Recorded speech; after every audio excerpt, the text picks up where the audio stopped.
లైన్‌గా 9వ రోజు Nifty రెడ్‌లో close అవ్వడం. అయితే ఇక్కడ ఒక మాట కొంచెం ఓపెన్‌గా మాట్లాడుకుందాం. నిఫ్టీ రెడ్‌లో క్లోజ్ అవుతుంది సరే.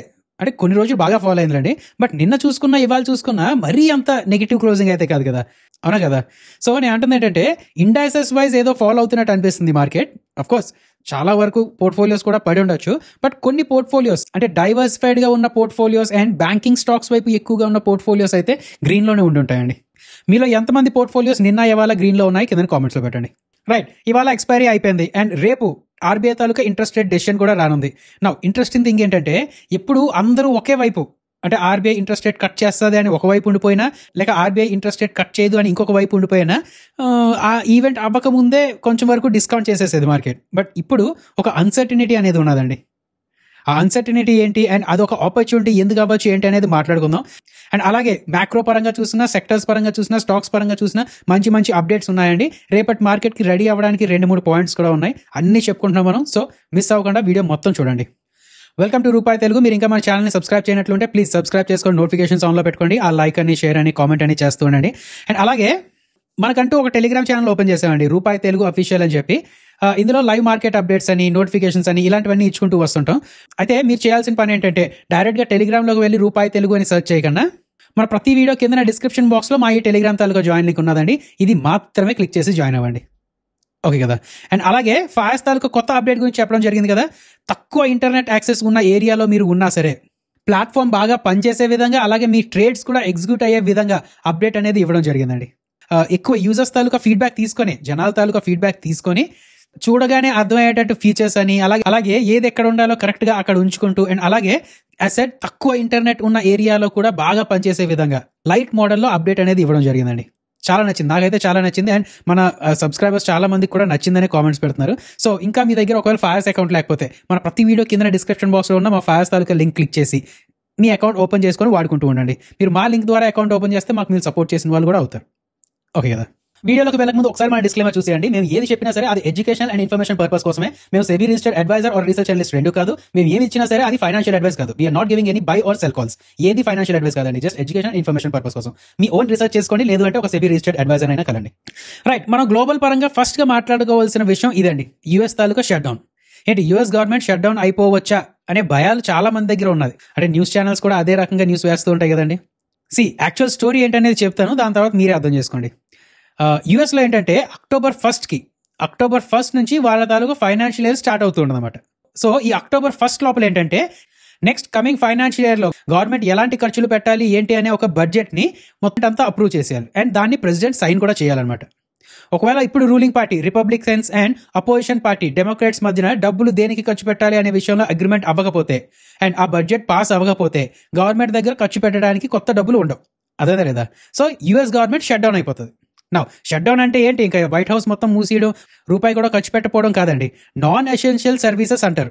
ఏంటి నాన్ ఎసెన్షియల్ సర్వీసెస్ అంటే మ్యూజియంస్ అని, నేషనల్ పార్క్స్ అని, టూరిజం ప్లేసెస్ అని, కొన్ని గవర్నమెంట్ ఆఫీసెస్లో చిన్న చిన్న ఉద్యోగాలని, ఇలాంటి సర్వీసెస్కి యూజ్ చేసే డబ్బులు ఏదైతే ఉన్నాయో అవి ఆపేస్తారనమాట. నా అది ఆపేస్తే ప్రాబ్లం ఏంటనే తర్వాత మాట్లాడుకుందాం.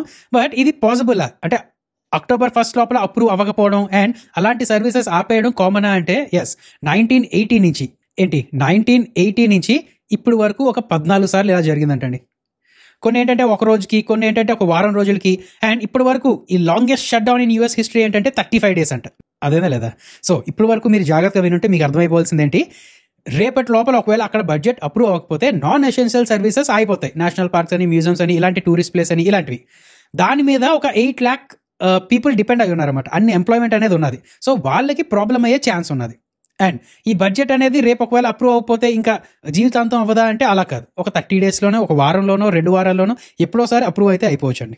బట్ మనం అర్థం చేసుకోవాల్సింది ఏంటంటే ఆ షట్ డౌన్ అనేది అంటే అప్రూవల్ అనేది ఒకవేళ లేట్ అయితే, అంటే ఇప్పటి వరకు లార్జెస్ట్ షట్ డౌన్ అని చెప్పాం కదా, ఆ టైంలో ఒక $11 billion తాలూకా నష్టం కలిగిందనమాట. $11 billion. సో ఇప్పుడు ఏంటి మనం చూసుకోవాల్సింది ఏంటి, ఇవాళ మిడ్ నైట్ లోపల ఆ బడ్జెట్ అప్రూవ్ అయిపోతుందా లేదా. ఒకవేళ అవ్వకపోతే అఫ్కోర్స్ నెగిటివ్.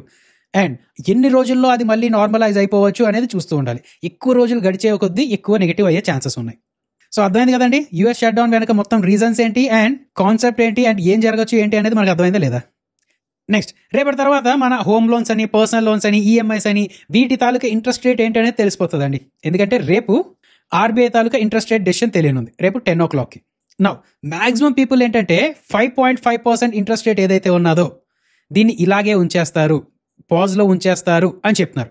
కొంతమంది ఏంటంటే ఒక 0.5% ఇంట్రెస్ట్ రేట్ కట్ చేయొచ్చు అని అంటున్నారు అనమాట. అదేంది లేదా, మన ఇండియా పరంగా చూసుకుంటే పిఎస్యూ బ్యాంక్స్ అనేవి పెరుగుతున్నాయండి. So maybe interest rate cut చేస్తారనే దీనివల్ల, లేక ఎక్కువ లిక్విడిటీ ఇంగ్రెస్ట్ చేస్తారు, సో కొంచెం పిఎస్యూ బ్యాంక్స్కి పాజిటివ్గా ఏవైనా అప్డేట్స్ ఏమైనా ఇస్తారనే ఏదైనా అనుకుంటున్నట్టున్నారు. బట్ సరే అది పక్కన పెడితే ఎక్కువ మంది ఏంటంటే ఇంట్రెస్ట్ రేట్ అయితే కట్ చేయరు అని అనుకుంటున్నారు. దాని తాలూకా రీజన్స్ ఏంటి అంటే, రీజన్ నెంబర్ 1, ఇప్పటికే ఎక్కువ కట్ చేస్తారు. కొత్త ఆర్బీఐ గవర్నర్ వచ్చిన తర్వాత 1% కట్ చేస్తారండి ఇప్పటికే. సో ఇప్పుడు దాని తాలూకా ఎఫెక్ట్ మార్కెట్ మీద ఎలా ఉంటుంది ఏంటి అనేది చూస్తూ ఉంటాం, వెయిట్ అండ్ వాచ్ మోడ్లో ఉంటూ ఉంటాం అని చెప్తున్నారు. అండ్ రీజన్ నెంబర్ 2, జీడిపి అది బాగానే గ్రో అవుతుంది, సో ఇప్పుడు రేట్ కట్ చేయాల్సిన అవసరం ఏంటి అని అంటున్నారు.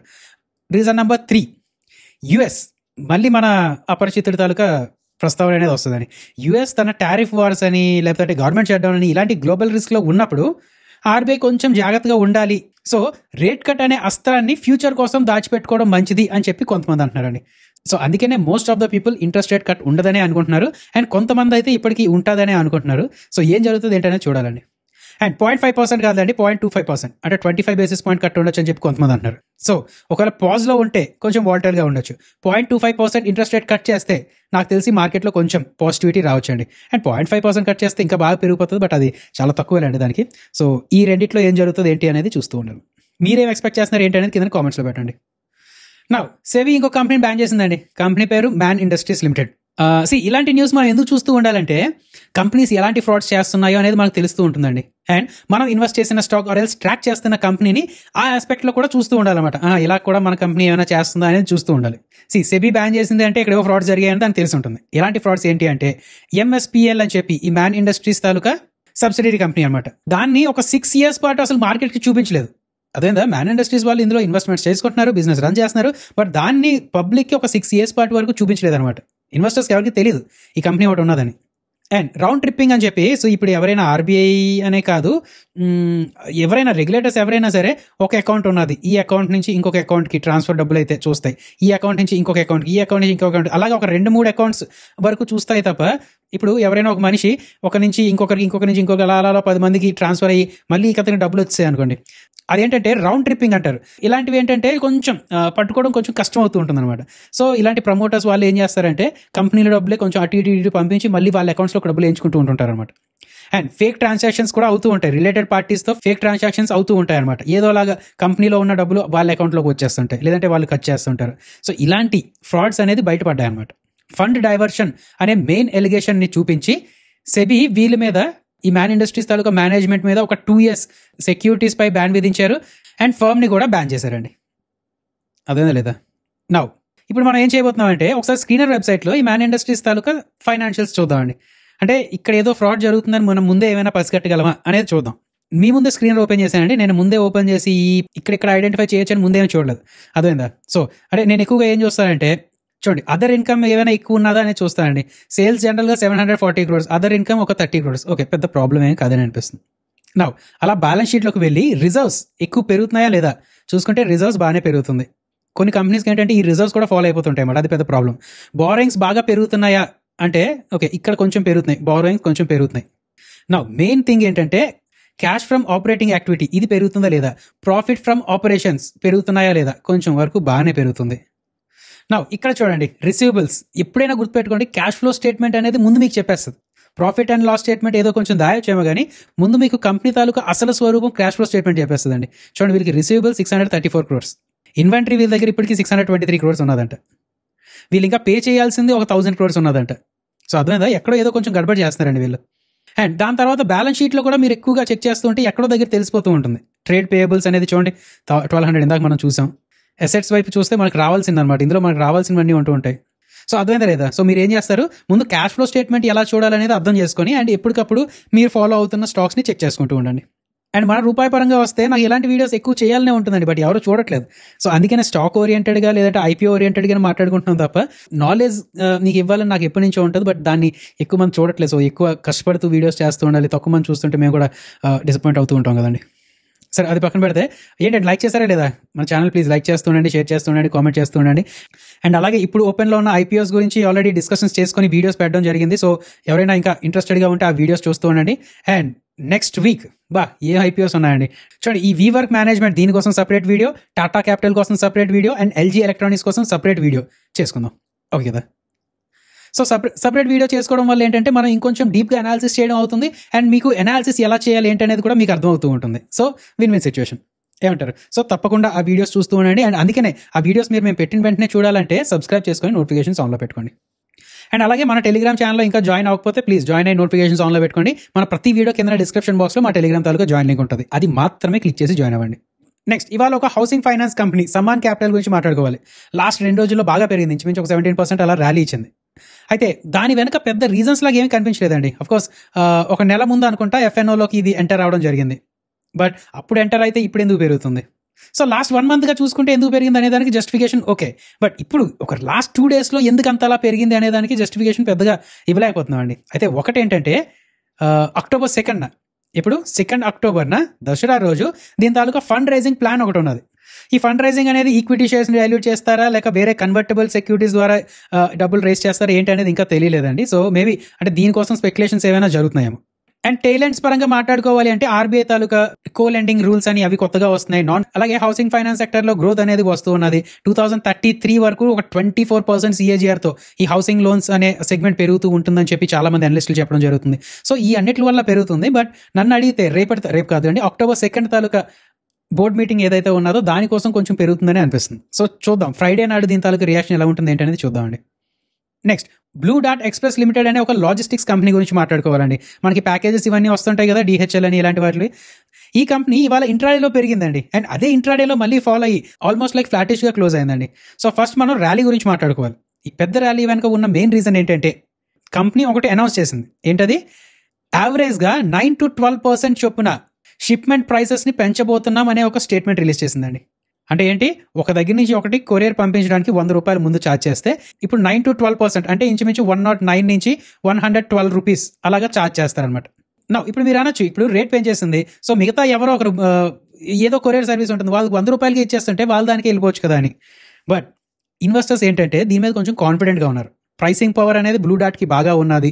మిగతా వాళ్ళు ₹80 ఇచ్చినా సరే వీళ్ళ దగ్గర ₹110 ఆ సర్వీస్ తీసుకోవడానికి రెడీగా జనాలు ఉన్నారు అనే ఒక పాజిటివ్ సెంటిమెంట్ మార్కెట్లో ఉన్నది. మరి అంతలా పెరిగి ఇంట్రాడేలో ఒక 10% అలా పెరిగి మళ్ళీ ఒక 8% ఎందుకు పడిపోయింది అంటే ఒకటి మార్కెట్ సెంటిమెంట్ కొంచెం నెగిటివ్గా ఉన్నది. అండ్ అన్నిటికన్నా ముఖ్యంగా ఏంటంటే వాల్యుయేషన్స్ రిచ్గా ఉన్నాయి. చూడండి వీళ్ళ తాలూకా స్టాక్ PE ఎంత 54. ఒకసారి కాంపిటేటర్స్తో పోలిస్తే మరీ పక్కాగా కంపేర్ చేసే వాళ్ళు లేరు. బట్ చూడండి డెలివరీ వాళ్ళైతే 169లో ఉన్నారు. ట్రాన్స్పోర్ట్ కాప్, TVS సప్లై, VRL లాజిస్టిక్స్ 21. సో ఇంచుమించు చూస్తే మీడియం చూడండి కంపెనీ తాలూకా అంటే ఈ ఇండస్ట్రీ తాలూకా మీడియం 27లో ఉంటే బ్లూ డాట్ వాళ్ళు 56లో ఉన్నారు. ఓకే కదా? సో కొంచెం ఎక్కువ వాల్యుయేషన్స్లో ఉన్నది. అండ్ చాలా రోజుల తర్వాత కొంచెం పెరిగింది కాబట్టి ప్రాఫిట్ బుకింగ్ అనేది చేసుకున్నారు. నెక్స్ట్ PVR ఐనాక్స్ గురించి మాట్లాడుకోవాలి. ఇవాళ కొంచెం బాగా ఫోకస్లో ఉన్నదండి. ఎందుకు? మన అపరిచితుడు ట్రంప్ అటు తిరిగి ఇటు తిరిగి ఇప్పుడు సినిమాల మీద పడ్డాడు. నిన్న మన టెలిగ్రామ్ ఛానల్లో కూడా అప్డేట్ చేసుకున్నాం కదా.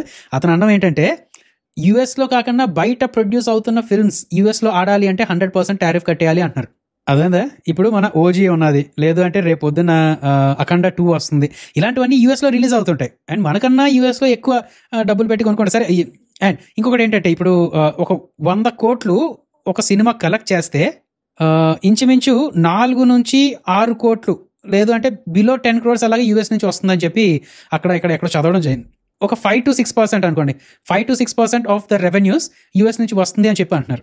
సో మేబీ నిజంగా US వాడు అసలు ఇండియన్ ఫిల్మ్స్ ఆడించడానికి లేదు అది ఇది అన్నా సరే పెద్ద నొప్పి ఏమీ లేనట్టే ఉంది ఇండస్ట్రీకి. ఇండియన్ ఫిల్మ్ ఇండస్ట్రీ, తెలుగు అవనివ్వండి, బాలీవుడ్ అవనివ్వండి, ఎవరైనా అంత నొప్పి అనేది లేనట్టే అనిపిస్తుంది. బట్ అదే US విషయానికి వచ్చేసరికి అదొక సాఫ్ట్ పవర్ అండి. ఇన్ టర్మ్స్ ఆఫ్ నెంబర్స్ అనే కాకుండా వాళ్ళకి సర్వీస్ ఇస్తూ ఉండాలన్నమాట. అందుకే సరే అవన్నీ పక్కన పెడితే ఇప్పుడు PVR ఐనాక్స్ ఎందుకు ఫాలో అయింది? ఇవాళ ఇంచుమించు ఒక 5% అలా ఫాలో అయిందండి ఒక టైంలో. ఎందుకు? వాళ్ళకి వీళ్ళకి ఏంటి సంబంధం? అలాగే ప్రైమ్ ఫోకస్ అని చెప్పి ఒక స్టాక్ ఉన్నదనమాట, అది కూడా ఒక 5% అలా ఫాలో అయింది. ఎందుకు అంటే PVR ఐనాక్స్కి ఫిల్మ్ ప్రొడక్షన్ కూడా ఉన్నది కదా. అండ్ రెండు US ఒకవేళ టారిఫ్స్ అవన్నీ బాగా పెరిగిపోయి అక్కడ మన వాళ్ళు ఎక్కువగా సినిమాలు రిలీజ్ చేయకపోతే సో మేబీ రేపొద్దున్న మనం సినిమాలు కొంచెం తక్కువ తీస్తూ ఉండొచ్చు. అదే మార్కెట్ లేకపోతే కొంచెం తక్కువ తీస్తూ ఉండొచ్చు. అలాంటప్పుడు మళ్ళీ వీళ్ళకి ప్రాబ్లం అవుతుంది PVR ఐనాక్స్కి.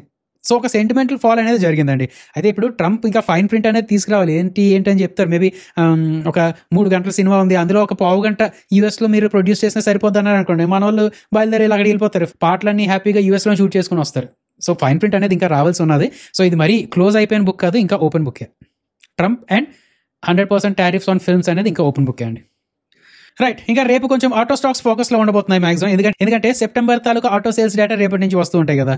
అండ్ ఇంకొకటి ఆ జిఎస్టీ కట్ తాలూకా ఏదైతే ఉన్నదో సెప్టెంబర్ 22 నుంచి కదా మార్కెట్లోకి వచ్చింది. అయితే మీరు గమనించే ఉంటారు మహేంద్ర అని లేదంటే వేరే వేరే కంపెనీస్ అని చెప్పి ఈ జిఎస్టీ కట్ ఇవ్వకముందే, అంటే అది 22 తర్వాత జిఎస్టీ కట్ అవుతుందని తెలిసినా సరే ముందే దాని తాలూకా బెనిఫిట్స్ ముందు నుంచే ఇచ్చేటట్టు 14th 15th ఆ టైం నుంచి అనుకుంటాను. అక్కడి నుంచి కూడా మహేంద్ర అండ్ మహేంద్ర ఒక 1 lakh తగ్గించడం, లేదంటే కొన్ని స్కూటర్స్ కూడా ఎక్స్చేంజ్ బెనిఫిట్స్ ఎక్కువ ఇవ్వడం ఇలాంటివి చేసుకుంటూ వచ్చేయండి. సో మోస్ట్ ప్రాబబ్లీ సెప్టెంబర్ తాలూకా ఆటో సేల్స్ డేటా బాగుంటాయని అనిపిస్తుంది. బట్ ఎక్స్పెక్టేషన్స్ ఏంటి, దాని తాలూకా యాక్చువల్స్ ఏంటి, ఇలాంటివన్నీ చూస్తూ ఉండాలి. రేపు మన టెలిగ్రామ్ ఛానల్లో లైవ్ అప్డేట్ ఇచ్చుకుంటూ ఉంటామండి. ఓకే కదా, ఆటో సేల్స్ డేటా వస్తున్న కొద్దీ మన టెలిగ్రామ్ ఛానల్లో అప్డేట్ ఇచ్చుకుంటూ ఉంటాను, కొంచెం టచ్లో ఉంటూ ఉండండి. మెయిన్ ఇవాళ ఏంటంటే ఓలా ఎలక్ట్రిక్ అని, హీరో మోటార్ కాప్ అని ఇలాంటివి కొంచెం పాజిటివ్లోకి వెళ్ళడం జరిగాయి. సో మేబీ వాళ్ళకి ఏమైనా ఇంటర్నల్ న్యూస్ తెలిసి ఉండొచ్చు, లేదంటే ఎక్స్పెక్టేషన్స్ అనేది కొంచెం ఎక్కువ పెట్టుకుంటూ ఉండొచ్చు. సో కంపల్సరీగా రేపు మీరు ఆటో సేల్స్ డేటా అనేది చెక్ చేస్తూ ఉండండి. ఇది ఆటో ఇండస్ట్రీ కోసం మాత్రమే కాదు, ఇండియా తాలూకా కన్జంప్షన్ స్టోరీ ఎలా చేంజ్ అవుతుంది ఏంటనేది కూడా తెలుసుకునే ఒక మెట్రిక్. అదే జిఎస్టీ కట్ అది ఎంతవరకు పాజిటివిటీ తీసుకొస్తుంది ఏంటి అనేది కూడా తెలుస్తూ ఉంటుంది. అండ్ మన ఇండియా తాలూకా కన్జంప్షన్, జనాలు స్పెండ్ చేయడానికి రెడీగా ఉన్నారా లేదా అనేది కూడా తెలుస్తూ ఉంటుంది అనమాట. సో ఇది కీ థింగ్ టు వాచ్, అదేనా లేదా? సో ఇదండి వీడియో. ప్లీజ్ ఈ వీడియో మీకు నచ్చితే మీ ఫ్రెండ్స్తో షేర్ చేస్తూ ఉండండి, అలాగే వాళ్ళని కూడా సబ్స్క్రైబ్ చేసుకోమని చెప్పండి. జై హింద్.